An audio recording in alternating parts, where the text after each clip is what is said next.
अगर मैं तुमसे एक सवाल पूछूं कि अगर कल से तुम्हारी कमाई बंद हो जाए तो तुम कितने दिन तक टिक पाओगे? सच सच बोलना। 10 दिन, 15 दिन, या फिर 1 महीना भी नहीं। मैं भी यही सोचकर डर गया था, क्योंकि मैं जितना भी कमा रहा था पूरा का पूरा खर्च हो जा रहा था। महीने के आखिर में जेब खाली, दिमाग भारी, और दिल में सिर्फ एक ही सवाल, क्या सच में मेरी कमाई कम है या फिर मेरी सोच छोटी है? मैं अभी तुम्हें एक चैलेंज देता हूँ। अगर तुम आज से सिर्फ 1 घंटे सही से इस्तेमाल करना सीख जाओगे तो अगले 30 दिन में तुम्हारी एक नई इनकम शुरू हो सकती है। एक दिन मैं बहुत ही ज़्यादा परेशान था, क्योंकि जितना भी कमा रहा था वह पूरा का पूरा खर्च हो जा रहा था और महीने के अंत में मेरे पास कुछ भी नहीं बचता था। मुझे लगने लगा था कि शायद मेरी कमाई ही कम है, इसलिए मैं आगे नहीं बढ़ पा रहा हूँ, और यही सोच मुझे अंदर ही अंदर कमज़ोर कर रही थी। मैं चुपचाप बैठा हुआ था, सोच ही रहा था, तभी दादाजी ने मेरी तरफ देखा और पूछा, "क्या हुआ बेटा? इतना परेशान क्यों लग रहे हो?" मैंने धीरे से कहा, "दादाजी, जितना भी कमाता हूँ पूरा का पूरा खर्च हो जाता है, बचता कुछ भी नहीं है और मुझे समझ ही नहीं आता कि मैं आगे कैसे बढ़ूँ।" दादाजी हल्का सा मुस्कुराए और बोले, "समस्या कमाई की नहीं है, सोच की है।"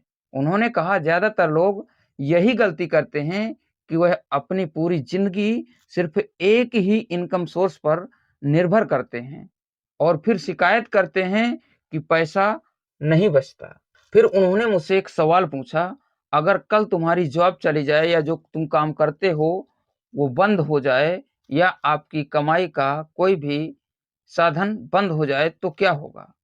मैं एकदम से चुप हो गया, क्योंकि मेरे पास इसका कोई भी जवाब नहीं था, और उसी पल मुझे एहसास हुआ कि मैं कितना असुरक्षित हूँ। दादाजी बोले, "यही वजह है कि लोग हमेशा डर के साए में जीते हैं, क्योंकि उनके पास सिर्फ और सिर्फ एक ही इनकम सोर्स होता है और वह उसी पर पूरी ज़िंदगी टिका देते हैं। आज मैं तुम्हें एक ऐसी चीज़ दिखाता हूँ जो तुम्हारी सोच को हमेशा के लिए बदल देगी, और हम दोनों वहाँ से बाहर निकल पड़ते हैं।" रास्ते में चलते हुए उन्होंने मुझसे कहा, "मान लो तुम्हारे पास रोज़ 1 घंटा एक्स्ट्रा हो, तो क्या तुम उससे कुछ कर सकते हो?" मैंने तुरंत कहा, "नहीं दादाजी, 1 घंटे में क्या ही हो सकता है?"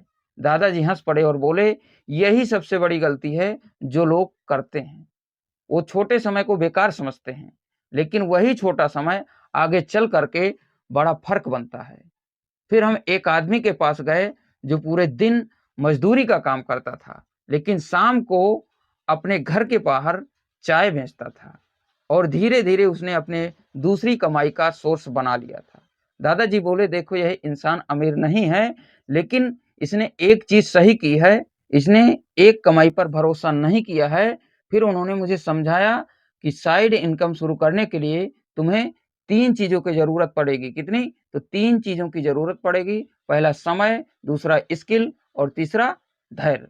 उन्होंने कहा, "पहले अपने दिन को देखो और पता करो कि तुम रोज़ कितना समय निकाल सकते हो, चाहे वह सिर्फ़ 30 ही मिनट क्यों ना हो।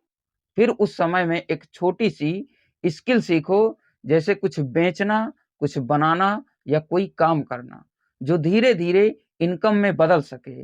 उन्होंने मुझसे यह भी कहा कि शुरुआत में पैसा कम होगा या बिल्कुल भी नहीं होगा, लेकिन एक्सपीरियंस ज़्यादा मिलेगा और वही एक्सपीरियंस आगे चल करके बड़ी कमाई में बदलेगा। मैं ध्यान से उनकी हर एक बात सुन रहा था और मुझे धीरे-धीरे समझ में आने लगा था कि मेरी समस्या कम कमाना नहीं थी, बल्कि सिर्फ़ एक ही कमाई पर डिपेंड रहना था। और अगर मैं सच में अपनी ज़िंदगी बदलना चाहता हूँ, तो मुझे दूसरा कमाई का रास्ता बनाना ही होगा, और यहीं से मेरी साइड इनकम की सोच शुरू होने वाली थी, यहीं से मेरी सोच बदलने लगी। लेकिन दादाजी ने कहा, "समझना काफ़ी नहीं है, अब करना भी सीखो।" फिर उन्होंने मुझे वहीं बैठाकर कहा कि साइड इनकम शुरू करने के लिए तुम्हें किसी बड़े पैसे की ज़रूरत नहीं है, बल्कि सही शुरुआत करने की ज़रूरत है। उन्होंने कहा, "लोग हमेशा सोचते हैं कि जब पैसा होगा तभी शुरू करेंगे, लेकिन सच यह है कि साइड इनकम हमेशा छोटे लेवल से ही शुरू होती है।" उन्होंने मुझे 3 आसान तरीके बताए। कितने? तो 3 आसान तरीके बताए और कहा इनमें से कोई भी एक चुनो और शुरू करो। पहला तरीका था स्किल बेस्ड काम। जैसे अगर तुम्हें कुछ आता है तो उसे बेचो, चाहे वह एडिटिंग हो, डिजाइनिंग हो, राइटिंग हो या फिर टीचिंग हो, और भी कोई आपका काम हो सकता है। और दूसरा तरीका था प्रोडक्ट बेस्ड। जैसे छोटे लेवल पर कुछ खरीद कर बेचना या खुद बनाकर बेचना, जैसे चाय, खाना, ऑनलाइन प्रोडक्ट्स। तीसरा तरीका था डिजिटल काम, जहां तुम मोबाइल या इंटरनेट का इस्तेमाल करके कंटेंट बना सकते हो, फ्रीलांसिंग कर सकते हो या ऑनलाइन सर्विसेज दे सकते हो। उन्होंने कहा शुरुआत में तुम्हें ज्यादा पैसे नहीं मिलेंगे या बिल्कुल भी नहीं मिलेंगे, लेकिन धीरे धीरे तुम्हारा कॉन्फिडेंस और इनकम दोनों इंक्रीज होंगे। फिर उन्होंने एक बात बहुत जोर देकर कही कि कंसिस्टेंसी सबसे जरूरी है। चाहे दुनिया का कोई भी काम कर लो, लेकिन कंसिस्टेंसी सबसे महत्वपूर्ण होती है। और सबसे बड़ी ज्यादातर लोग गलती करते हैं, 5 या 10 दिन में ही काम को छोड़ देते हैं और फिर कहते हैं कि काम नहीं करता। उन्होंने कहा अगर तुम रोज थोड़ा थोड़ा भी करते रहोगे तो वही छोटा काम एक दिन बड़ा काम बन जाएगा। मैंने उनसे पूछा कि कितने समय में पैसा आना शुरू हो जाएगा? तो दादाजी बोले यह तुम्हारे काम और धैर्य पर निर्भर करता है, लेकिन अगर तुम 30 दिन भी बिना रुके इस काम को कर लो तो तुम्हें फर्क दिखने लग जाएगा। फिर उन्होंने मुझे देखा और कहा अब फैसला तुम्हारे हाथ में है कि तुम अपनी जिंदगी सिर्फ एक इनकम पर चलाना चाहते हो या अपने लिए दूसरा रास्ता भी बनाना चाहते हो। और अब मैं तुमसे यही सवाल पूछता हूं कि तुम आज से क्या शुरू करने वाले हो? कमेंट में जरूर बताना, स्किल, प्रोडक्ट या ऑनलाइन। और अगर तुम्हें यह सीख काम की लगी हो तो वीडियो को लाइक करके, चैनल को सब्सक्राइब करके बेल आइकन जरूर प्रेस करिएगा, ताकि आने वाला वीडियो सबसे पहले आपको मिले। और याद रखो, साइड इनकम छोटी शुरू होती है, लेकिन सही तरीके से की जाए तो वह तुम्हारी जिंदगी बदल सकती है। तो मिलते हैं दोस्तों नेक्स्ट वीडियो के साथ, तब तक के लिए जय हिंद, वंदे मातरम। हमेशा आप कुछ ना कुछ सीखते रहिए और करते रहिए। तो मिलते हैं नेक्स्ट वीडियो में।